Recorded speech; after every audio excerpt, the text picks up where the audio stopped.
benefit of thank you very much. Hey everyone, good evening.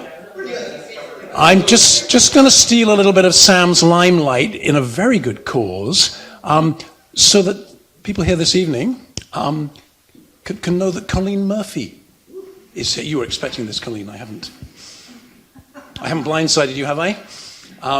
Colleen is here. This is Colleen. Everybody, welcome, Colleen. She spent the last 5 days before these on a train from Toronto. You want any train stories?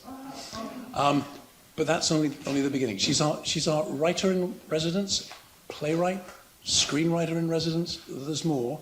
And tomorrow at 5 in here, she'll be talking and reading from some of her work and giving a bit of a sense of what she's about. Okay. And now, back to the Master of Ceremonies. Hi everyone, my name is Hyun Seok. I'll be moderating the event today. Thank you for coming. It's nice to see you everyone in 2023. Happy New Year. So this year we will start with Sam's presentation. So he will talk about social ecology and responsible discourse and conservation. Sam is a master's student in science and technology studies, right? Yeah. So let's start. Oh, yeah.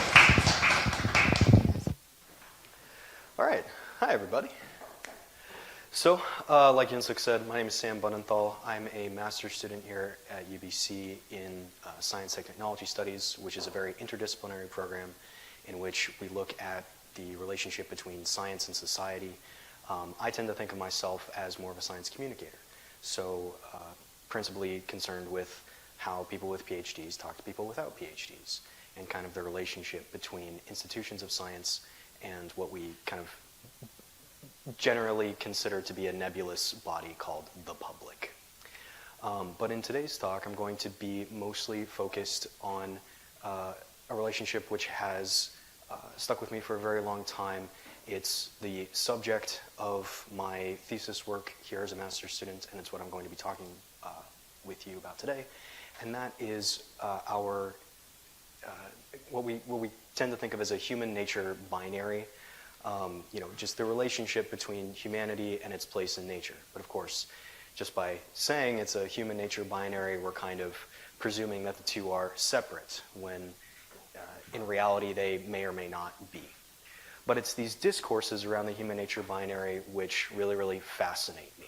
How we talk about, how we think about, and how we actively pursue and imagine goals about our relationship to nature, particularly in the 21st century, in which climate change is a thing, conservation conflicts are happening all over, in which various different stakeholders have trouble agreeing on what the problem is and what to do about it.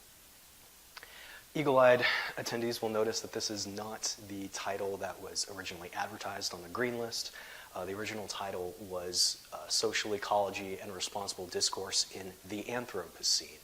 And as I developed this talk, it became much more clear to me that I was biting off a little bit more than I could chew with that. The Anthropocene is a very large, nebulous idea, and one which I didn't really feel adequately prepared or qualified to really speak on. The second part about that is that my work isn't really concerned with the big picture. Something that's always kind of stuck with me is this adage that the big picture is made up of a lot of little pictures. And so I'm focused on a lot of, these pixels that make up the screen.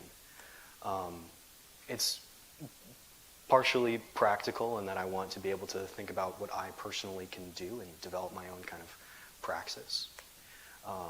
The last and final thing that I'll say before I begin is that this is not necessarily a presentation of my research. I'm not going to be really making an argument or any sort of normative claims because my research really hasn't started yet. I'm still a master's student. I'm still working on my thesis, which I'll explain later. So what the object of this talk is then is a kind of exploration of how did I get here? Exploring my own positionality tying together some threads between some various influences which inform not only my praxis as a person, but my research as an academic. And with that, I'd like to introduce you to a very good friend of mine. His name is Daryl Davis. Daryl Davis is a Grammy Award-winning R&B and blues musician. He has played with all of the greats. He's played with Jerry Lee Lewis, Chuck Berry, B.B. King, Bruce Hornsby. He's a pianist. But that's not why he's famous necessarily, and it's not how I got to know him. I got to know him because in October of 2018, I picked him up from his hotel in Portland, Oregon, and drove him to my college, Lewis and Clark College in Portland, Oregon, to give a talk at a symposium that my department put on called ENVX, Environment Across Boundaries. And Mr. Davis's work doesn't necessarily have much to do with the environment, but he's very good at crossing boundaries in a positive way, not a bad way. Because what Daryl Davis is famous for is over the course of his lifetime, over about 25, 30 years, he has successfully convinced about 250 people to leave the Ku Klux Klan. And that is exactly the feeling that we got when he came to talk with us. That this is a black man who is willingly putting himself in a very dangerous position for the sake of having a conversation, building a relationship with people who, to put it lightly, don't really like him.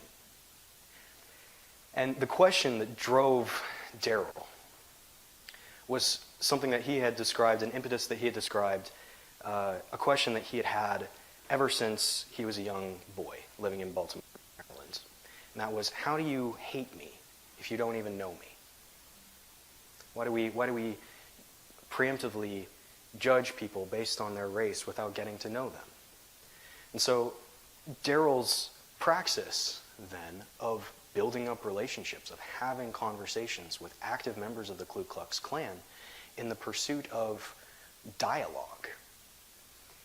And it's through that dialogue that hundreds of people were de-radicalized, because they began to see Daryl not as this abstract enemy, but as a person.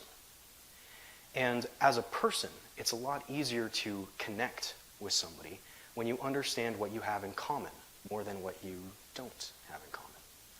And for a young environmental studies student, in which most of the theory and most of what we talk about is so overwhelmingly and insurmountable, these oppositions to climate change, these wicked problems that we face, it was really inspirational.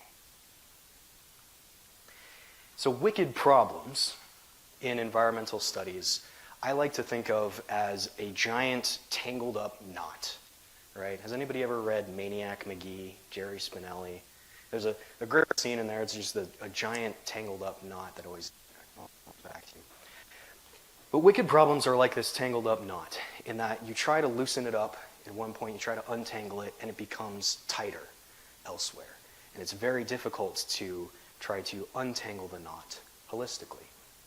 Wicked problems in environmental studies are often symptomatic of deeper problems. Usually it's capitalism. There's usually not a lot of room for trial and error with wicked problems. You've really only got one shot to get this right. And if you don't, the clock's ticking, right? There's also no clearly defined alternative solutions. It's not necessarily that in order to overcome climate change, we need to shift to different renewable energies, because there are a lot of compromises, there are a lot of externalities associated with that shift. So it's not necessarily that that's what we have to do, right? We have to think about power dynamics. We have to think about, the implications for entrenched interests. Who controls the minerals that we use to build our technology? Who controls the rare earth elements that we use to build solar panels, right? Where do all the materials for windmills come from? What happens when we install a dam in the Columbia River Gorge, which disrupts historic pathways for salmon? And as well, we often have trouble agreeing on what the problem actually is, right? And so, as we're coming across these wicked problems, in conservation conflict management, there's this consensus, generally speaking, which I think is best put by an article by several conservation biologists in 2013, that effective conflict management and long-term conservation benefit will be enhanced by better integration of the underpinning social context with material impacts and evaluation of the efficacy of alternative conflict management approaches. So we need to understand what we're talking about. Oh, and the second thing, oh, did I get rid of that slide? I'm terribly sorry. But the thing that I'll get to eventually, I'm sure it's in here somewhere, was that we need to have a dialogue very similar to the kinds that Daryl Davis employs in his free time. He's not getting paid to de-radicalize people. It's in his free time. And that we need to understand the value judgments that both we're making and our opponents or our fellow stakeholders are making. We need to do so transparently. These need to be good faith negotiations. So I want to go back to the 1860s, about 160 years ago, and talk about these two gentlemen here in kind of as an example of the formative aspects of conflict management and what do you do in the face of just a massive problem. For these guys, that's Karl Marx on the left and Mikhail Bakunin on the right. The problem that they were facing, the problem of the day, was capitalism, the cancerous logic of capitalism. And they're trying to, in the 1860s, as a part of the first international, the International Working Men's Association, they're trying to figure out what we need to do. Now, they're trying to figure out what change looks like and who gets to be at the table, who gets to contribute to the policies that we put forth. So Marx, as many of us may know, is the founder of the Communist Manifesto and the Communist Ideology. He is very much a proponent of a revolution by the working class, a class that he calls the proletariat. And his revolution then ends in this really vague transitionary period called the dictatorship of the proletariat. Marx is pretty cagey about what this means. He never really says it outright, but there's an undercurrent there in the words dictatorship of an authoritarian slant to his proposal. There's another thing that I'd like to mention in which Marx is also very exclusionary about who's in the proletariat. For Marx, the proletariat is mostly concerned with the urban working class and an urban intellectual class.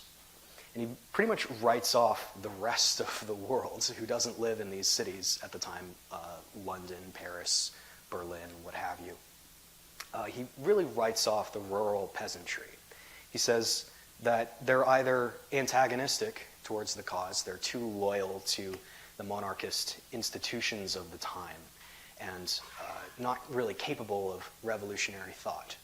Or he'll cede that in the future, sometime when things get worse and capitalism expands, as it is wont to do, that the rural working class will get, rural peasantry will get folded into the proletariat. So they'll be proletariat eventually. But Mikhail Bakunin is taking a different stance. Whereas Marx advocates a communist revolution, Bakunin is more what we think of as an anarchist. His principal concern is about undoing hierarchies, these dimensions of power, right? Bakunin doesn't want a dictatorship at all, right? He wants free association, a kind of a democratic confederalism. And he takes real issue with this idea of dictatorship.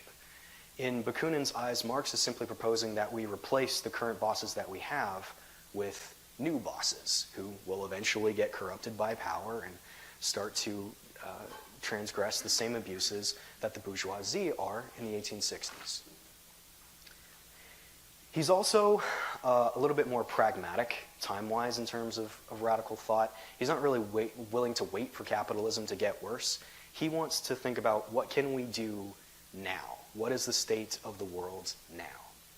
He's also very, he endorses the peasantry as potential allies of the revolution. These are not backwards savages. These are not just conservative rednecks. These are people who are capable of revolutionary thought. These are potential allies.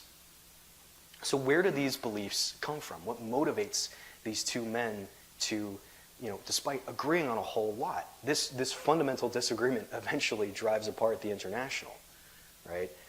Marx kicks Bakunin out in 1872, and communism becomes the main radical thought leading up to the Russian Revolution, the Stalinist regime, so on and so forth. So where do these beliefs come from? Well, Marx is pretty much a shut-in. He doesn't really go out and talk to many people. He's very content to sit at his desk and write very angry, strongly worded letters to his contemporaries. Bakunin, on the other hand, spent the decades prior to the First International circumnavigating the globe almost by accident, a series of misadventures in which he's exiled, jailed, participates in some revolutions, failed revolutions, and then comes back. So his perspective, his trust that people aren't as dumb or as unlikely allies as we might think, is informed by lived experience. So, as the revolution transforms, as radical thought grows, I want to skip ahead about 100 years to the 1860s, where we have this new radical context, particularly in the United States in the post-war era. We've got the revolutionary thought, radical thought now, in the popular consciousness combines civil rights, second-wave feminism, and the book, which is widely credited to kickstart the environmentalist movement, that is Rachel Carson's Silent Spring. Rachel Carson is a marine biologist and a poet and a writer. Her work here is about folding environmental concerns into radical thought. What can I do? What is the problem? What can we do to fix it? She identifies adverse environmental health effects of DDT, a commonly used pesticide in the 50s and 60s. She's fiercely opposed by chemical companies, but even bad press is good press in this case, in that the attention that she stirs up, this seed that she's able to plant in popular consciousness, leads to a grassroots movement which results in the foundation of the United States Environmental Protection Agency in 1970. Again, I'm not going into the details. There's a lot of time between 1962 and 1970, and a whole awful lot is happening. But Rachel Carson, what I want to focus on here is the compelling narrative that she's able to weave. Carson, in 1963, when she's testifying before Congress, is going through, I think, maybe her dozenth radiation treatment at the time, cancer which she has acquired because of her exposure to DDT and her determination to expose the evils of it. Right? This is a very personal mission for her. But of course, as with all things, this is a very wicked problem that we're facing here. Because despite the fact that we see this kind of bottom-up movement, which results in the creation of a regulatory body, the EPA is not necessarily the silver bullet that helps us, it's not like the EPA is founded and all is well for the rest of history.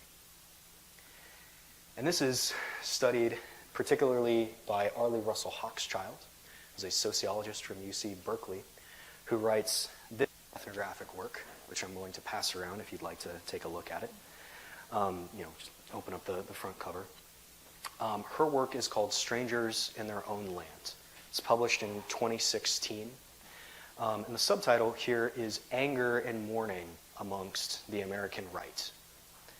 She is concerned with inhabitants of southern Louisiana who live in this really beautiful area of North America, these bayous here. These are the rural peasantry, or the 20th century equivalent of the rural peasantry that Marx and Bakunin were debating 100 years prior.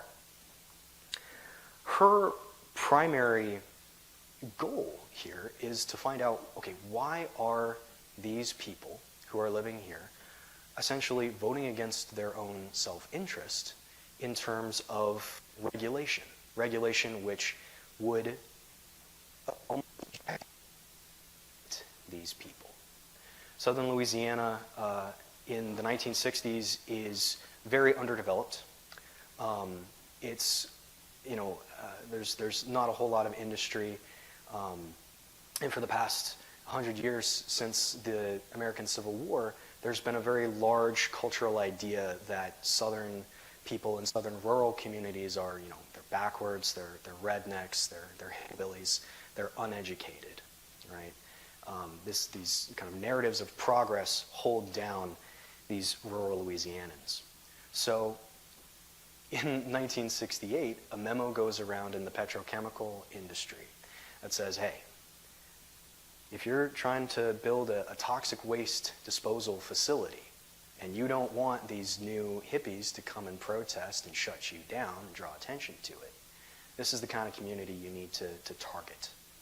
You need to target a community that is primarily white, uneducated, conservative, working class, rural, Catholic. And you tell these people that you will give them jobs, and they will welcome you with open arms. They will fight off protesters for you. They'll do all the work for you, and they won't put up any resistance at all. But of course, this gets a little bit more complicated once these people figure out that these toxic waste facilities are dumping dangerous chemicals into their beautiful bayous, their beautiful waterways. Waterways which decades prior, these people had spent their childhood in a kind of almost utopian or idyllic subsistence lifestyle, right? These are people who are very intimately connected with the natural world around them. Oftentimes, these are people who would go fishing in the morning, and whatever you catch is what you eat at night. But there's these economic pressures. There's this narrative of progress that says you are less than because you live this way. And if you want to succeed in modern society, you need to enter the rat race. You need to play the game. When these are exposed, when these injustices are exposed in the 1970s, there is a lot of pushback to these toxic waste dumping facilities, and eventually they get shut down. But people the companies, they blame the EPA that took away their jobs, these jobs which fed into their idea of what it meant to be American in the 20th century. One of the people that Arlie Russell Hochschild talked to in her ethnography, which lasted about 5 years, was one of these people who was protesting in the 1970s, and he said, he's doing all of these things that we would traditionally think would make you an environmentalist. But he says, no, I'm not an environmentalist, I'm a conservationist. Of course, we're splitting hairs here. But that's a very keen distinction. He doesn't want to be seen as an environmentalist, despite all of his actions. It's a dirty liberal word that's associated with coastal elites. And it's these coastal elites which kind of become the bad guys. These people who are coming in from out of town and saying, no, you can't have this, no, you can't have that, you can't live this way. People telling you how you need to work. And so this kind of builds up a resentment amongst this working class. I observe a similar thing personally when I spent a week in Willapa Bay, Washington in the spring of 2017 as part of a field trip there. Willapa Bay is the second largest estuary on the Pacific coast of the United States. It's, I think, Drake's Bay in Marin County, California is the first. About half of Willapa Bay's surface area is an intertidal zone. It makes it one of the 3 sources of oysters in the United States. I think about 9% of all the the United States, oysters are cultivated here in a process, not agriculture, but aquaculture. And of course, oysters themselves, to add our first wrinkle to this wicked problem that I'm observing here, is oysters are not native to North America. They're imported from the old world. But most of these oyster farmers are family farmers. They're small businesses who've managed to produce this cash crop, this commodity for the rich people in nearby Seattle for about 120 years now. They're local people that I think we as environmentalists will generally sympathize with.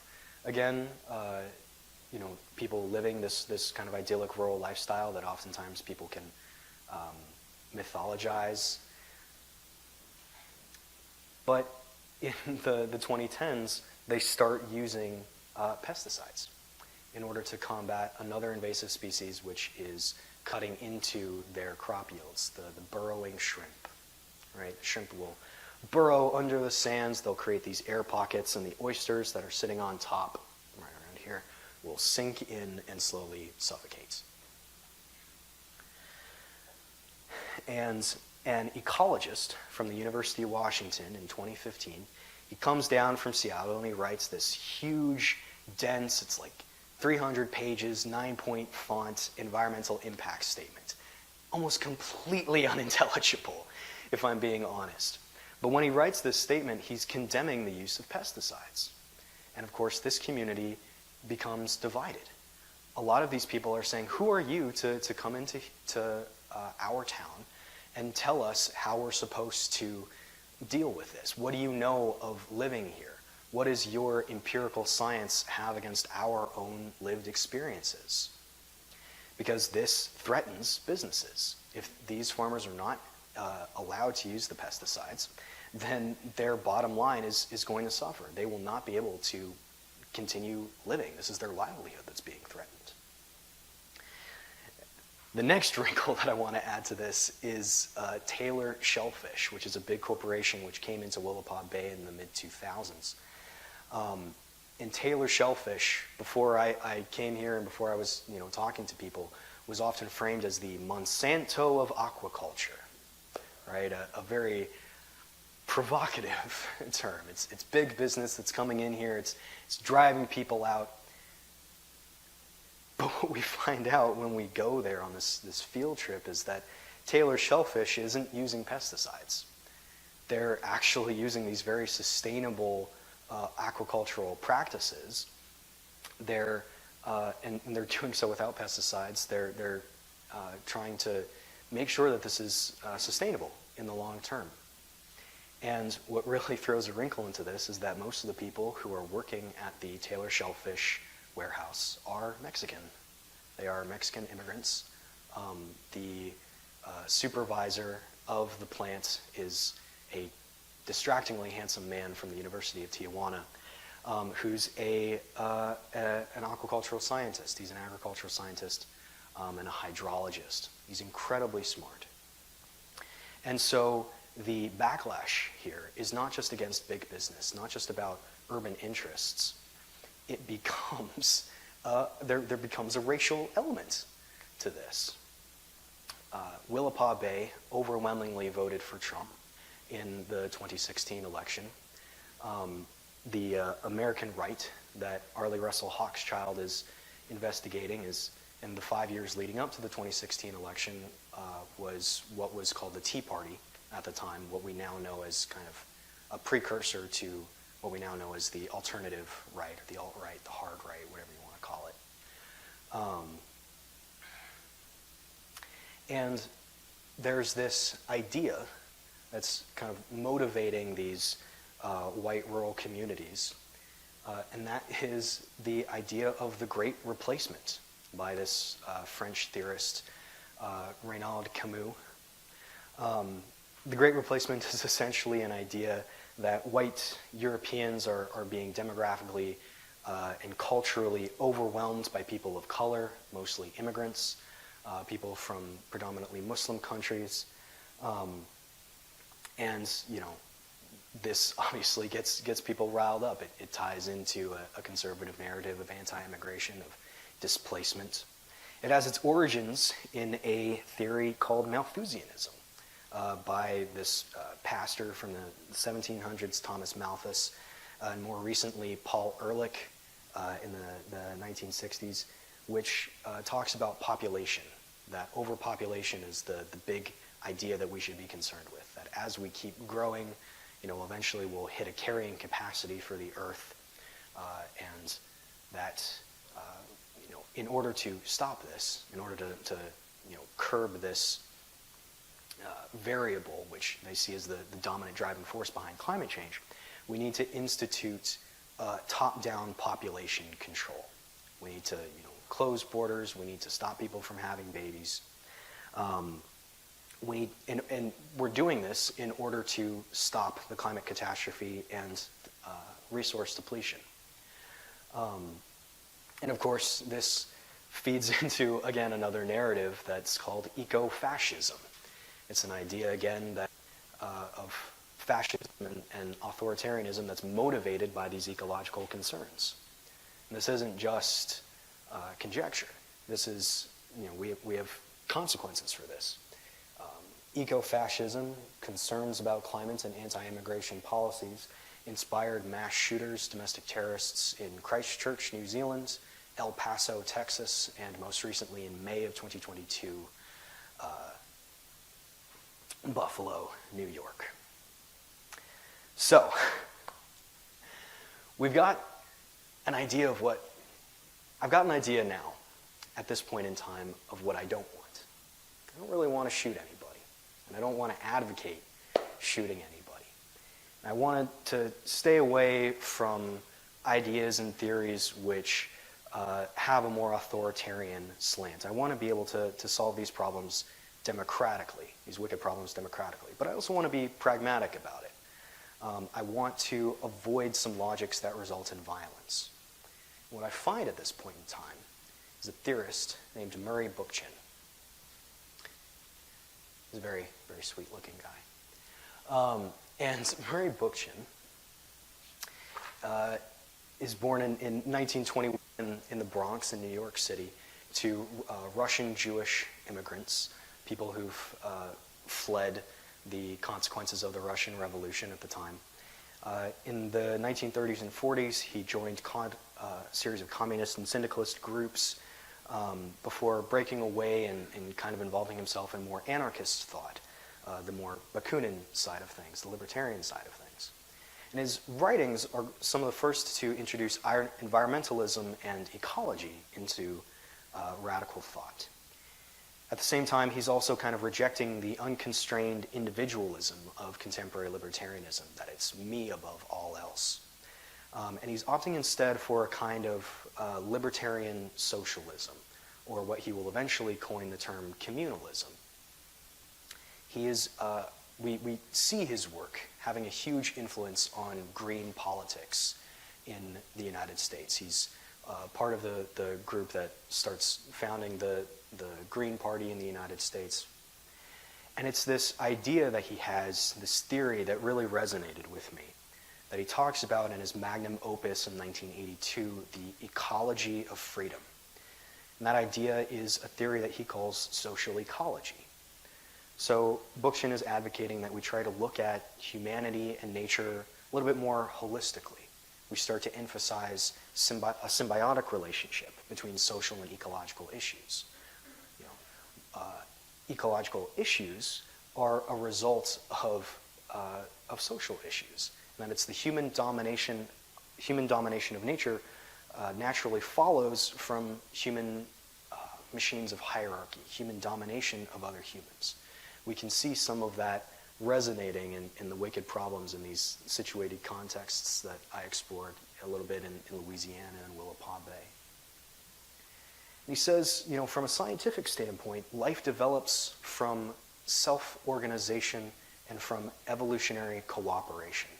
He's drawing from anarchist schools of thought, mainly Peter Kropotkin, and communism. He's trying to reconcile, schools of thought which began with Karl Marx and Bakunin in the 1860s. And principally for me, he also refutes the Malthusian ideas of ecology. What he says is that Malthusianism, erases social relationships with natural forces. It's kind of ignoring the context and the details of these issues that we're facing. He also refutes the techno-solvency, technical solutions like what we see with Amazon, Tesla, Facebook, etc., that technological solutions are the key to progress. Both of these currents, Malthusianism and technocracy, depoliticize and mythologize the past and the future. They ignore so much of the context, and they tend to turn it into this idealistic mythos which serves their own purposes. He's principally refuting systems of hierarchy and domination and trying to replace them with systems of freedom and democracy. It's a very aspirational kind of theory. It's not just about who we are, but who we have it in ourselves to be. Bookchin's emphasis has a little bit more basis in science than I originally thought. This idea of evolutionary cooperation we see talked about, especially it's a big point in this wonderful book, Suzanne Simard's Finding the Mother Tree. Simard is a faculty of forestry here at UBC. She's absolutely lovely. I highly recommend this book. So what Simard is talking about here is interspecies communities in forests that are able to share resources, communicate with one another, form these communities which are not unlike the urban cities that humans develop. And it really challenges our idea of non-human intelligence, this emphasis, again, on cooperation as a winning trait in evolutionary biology. And I want to get back to, what makes this so compelling for me is how personal Simard makes this book. When we get back to stories and personal narratives, what is it that drives us? Her book is incredibly compelling. It's autobiographical. We learn about Simard not just as a scientist, but also as a woman, as a Canadian, as a wife, as a sister, as a mother. And it allows for this very holistic approach, a holistic positionality that really works for her. It lends her this ethos. It's incredibly compelling. And this emphasis on story and poetry in combination with scientific knowledge, we can also see in Robin Wall Kimmerer's 2013 book, Braiding Sweetgrass. Kimmerer is an indigenous woman. She's a member of the Potawatomi nation. And this is essentially just a series of essays and personal musings, short stories, creative writing that really blends the identities of who she is as an indigenous woman, as a poet, as a botanist. She's blending traditional ways of knowing, lived experiences of the people who came before her and her own experiences, living amongst nature, raising her daughters. And she says, she's trying to imagine perhaps a more joyous way of living and relating to the earth. So what I've tried to present here are these different stories of people who are trying to find their place in the world, to understand how to bring about change and how to relate to others. Despite their politics, the people of Willapa Bay and the people of southern Louisiana have a deep connection to the non-human natural environment. They have a deep love of nature, and the decisions that they make, the value judgments that they make, take that into consideration. So, like Daryl Davis, I'm kind of looking for what we have in common as humans about how we relate to nature, and focusing more on what we can do, how we can work together, rather than on what drives us apart. And again, we come back to Red Path in understanding and managing conservation conflicts. Conflict management requires parties to recognize problems as shared ones, engage with clear goals and a transparent evidence base, and an awareness of compromises and trade-offs. Finally, this brings us to my research at Pacific Spirit Park.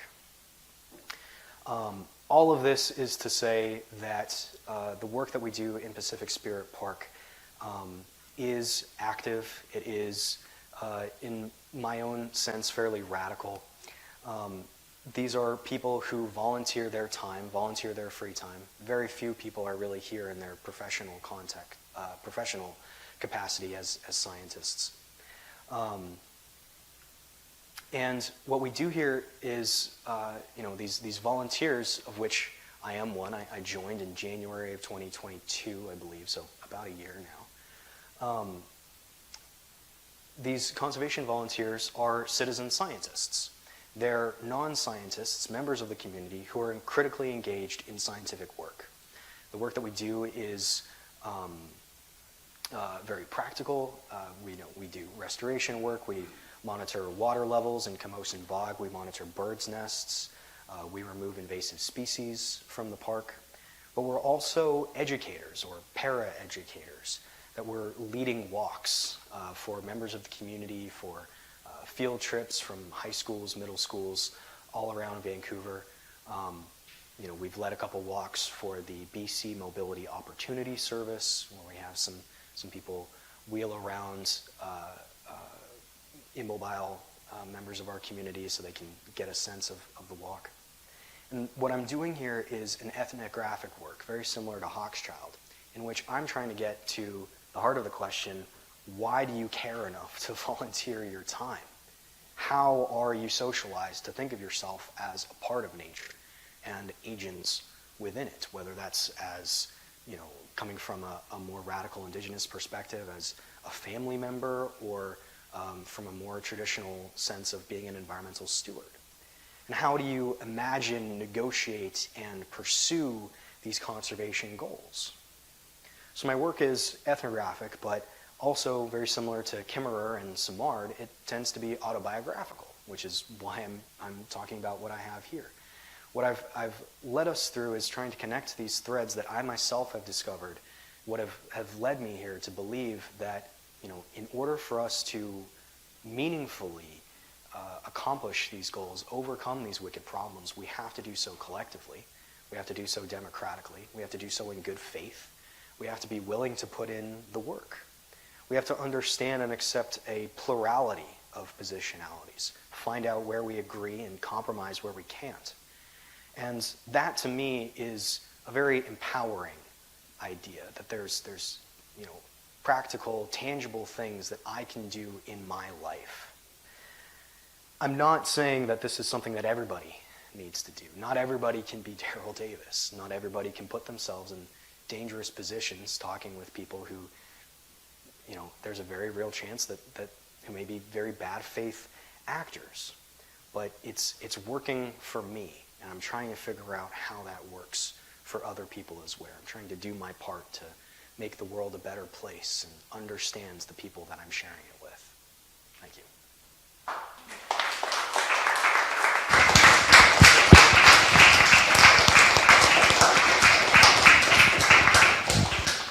Thank you, Sam, for sharing all the inspiring stories, including your personal experiences. We have some time left for questions, so if you just can raise your hand, I'll pass the mic.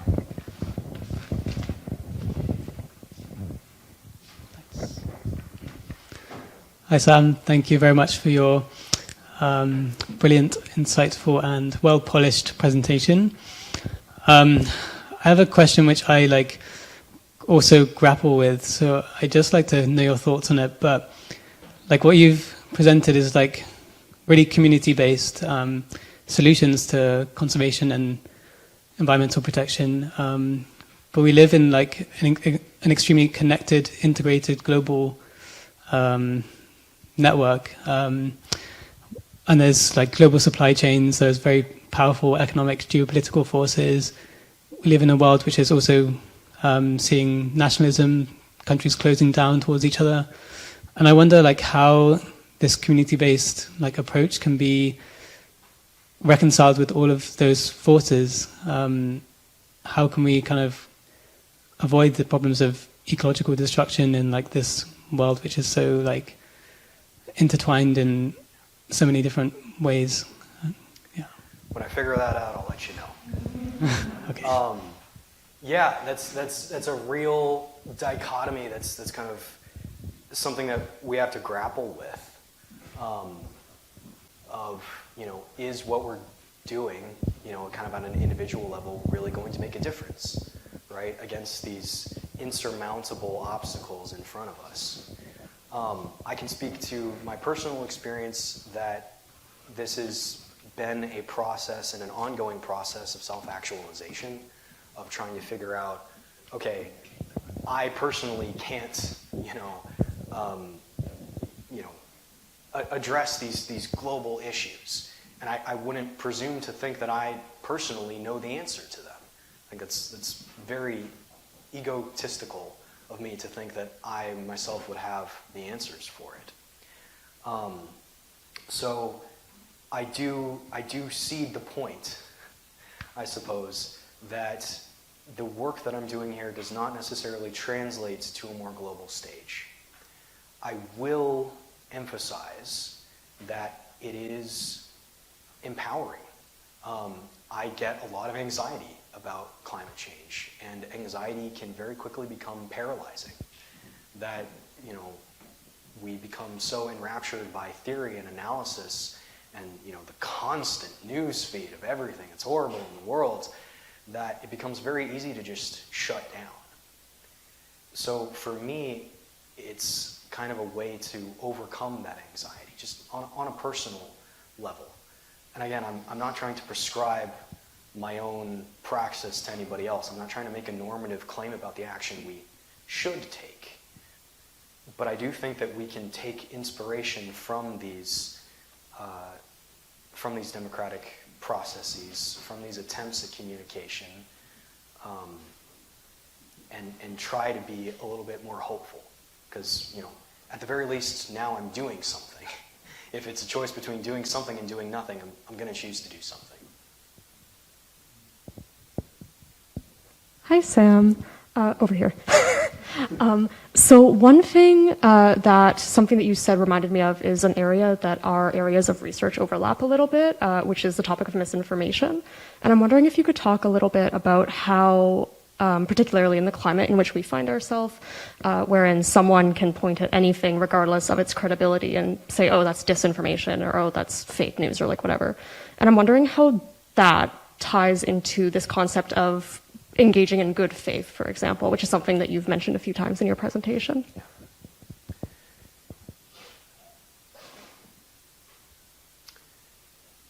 I wouldn't discount people who are misinformed.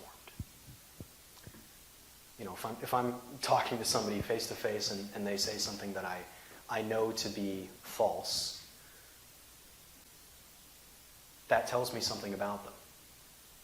That still reveals a little bit of their positionality. It means that they're probably, I have a sense of where they're getting that information from. I can maybe infer what other positions they've taken on. I can engage with that. But it's absolutely a process, right, of maybe re-information, re-education.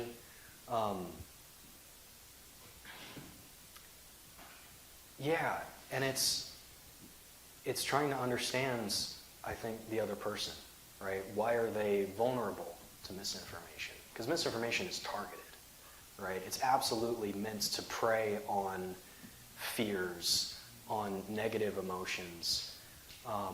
It's meant to prey on anger, right? Anger at the establishment, anger at science, at intellectualism. And that's a key problem, I think, in science communication. I don't want to, again, just discount that person, this hypothetical person, because they're misinformed. I can understand the process of misinformation, and I can try to work with them. Maybe that's not necessarily immediately pointing out, oh no, you're wrong, right? Because then it just gets into a debate which I think is ultimately fruitless and starts to get a little bit more antagonistic than perhaps I'd like, not as productive. it is a problem. I don't have the answer to it. I have not really yet begun to interview members of Pacific Spirit Park Society. But I imagine that there are going to be people whom I talk with, people whom I interview, who get their information from other sources than I do. Whether they say so explicitly or not is kind of up to me as the ethnographer to try to determine. But again, with the ethnographic work, with the communication, I think trying to refrain from judgment is perhaps the key thing. Other than that, you know, the easy cop-out answer is it depends on the person, and I really hate to default to that. But again, I can't necessarily prescribe a method that, you know, a one-size-fits-all. Perhaps it's our preoccupation with one-size-fits-all solutions which blinds us to complexities. Yeah. Thank you. Thanks, Sam. Just while the microphone is here, I was reading a piece today which was asking, why is the surname, the family name Farmer, so uncommon in English language society, when you would think there'd be loads of people called Farmer. You are, if I understand you right, trying to fix Marx by reinventing a rural proletariat of which we could all enroll as members in due course. That's just an aside. I wanted people to know too, because I don't remember whether you mentioned or you did, that Sam is doing all this work as a member of the Interdisciplinary Studies graduate program, which is a wickedly interdisciplinary program and a bit unique to UBC. You didn't mention that, but it's part of the context. My contribution, if I could make one, and it sort of follows up on Caitlin's point about this problem of information, how it's disseminated, and your work to break down this block between the progressive intellectuals that we'd like to think we are and the people who don't believe in a word we say. And I was very struck, I have to say, by your first quotation from Redpath. Now, I realize Redpath is part of the solution, not the problem, but that first text you put up there, if you could possibly come back to it, I think it will make this point. If that were a piece of cooking rather than a piece of prose, I submit we'd have to put it in the bin. I mean, you put it up there the first time long enough for several of us to try to digest it. And it's an absolute horror. And one of the beautiful things about your talk was that we left all that kind of cooking very quickly behind. If we and our colleagues could stop producing paragraphs like that, we'd be on the way. And the people you're adducing, poets, ecologists, wherever they're from, they figured that out very quickly. Yeah, that's absolutely, like, the emphasis, I think, on a more poetic or prosaic approach, the autobiographical approach, is that it's accessible, right? This is not an accessible piece of writing. Not a meaningless utterance. And we allow things like that to engulf us in the academy. Yeah. If one creates, we can figure it out because we're used to decoding this kind of right. high order BS. But it really is a problem. We have to keep naming it. Yeah. Yeah. What originally got me into science technology studies here at UBC was, the premier journal in science communication is called Public Understanding of Science, which in itself is such an interesting title because it implies that it's the public's job to understand us as scientists and not our job to try to, make it accessible, right? I mean, think about all the journal articles that we publish every year, which are read by, maybe a couple dozen people at most, right? Caught behind, subscription fees, institutional access, all of these things, which I think is part of the reason why I differentiate myself from my colleagues in science technology studies. There's a lot of philosophers of science, anthropologists of science, who are principally concerned with scientific practice in the academy. I think I'm a little bit more concerned with, scientific integration into what we can broadly and problematically call the public, right? People who are acting not in a scientific or academic capacity, but who are nonetheless integrating these kinds of this scientific knowledge, this epistemology, into their everyday lives, into their volunteering at Pacific Spirit Park. So maybe what you were trying to do subconsciously was translate that in your talk, right? Trying to connect it to perhaps tangible experiences that I've had, right? Oftentimes, particularly in the academy, there's a privileging of empirical epistemologies over lived experiences, particularly concerning indigenous ways of knowing, right? That simply, just because a conclusion was not reached by rigorous scientific method and peer review does not mean necessarily that it's false. It means that it's real for that person, right? It's a part of who they are. People, as much as we may think otherwise, people are incredibly logical. But it's an internal logic. It's an internal consistency, right?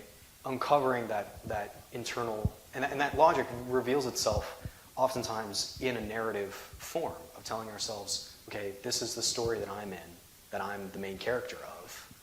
This is what's led to it. This is the internal logic which allows me to believe what I believe. So actually what attracted me to this conversation was this gentleman here, and we were both ruminating about our encounters with Murray Bookchin, and maybe that shows us the intergenerationality as well, because I actually was at a talk as an undergrad at Waterloo when Murray Bookchin was invited by the Faculty of Environmental Studies, and it was very interesting. I mean, I went to a seminar earlier in the day, and there was this huge conflict between all these people, and some people stormed out of the room, and I was like, wow, what's going on? And my friend was sort of translating what was happening, right? He was like, oh, those people are Trotskyites, and these people are anarchists, and I was like, oh, okay, I had no idea, right? I was just a naive undergrad in Waterloo from the prairies, and you met him in Montreal, right? Yeah, 1970.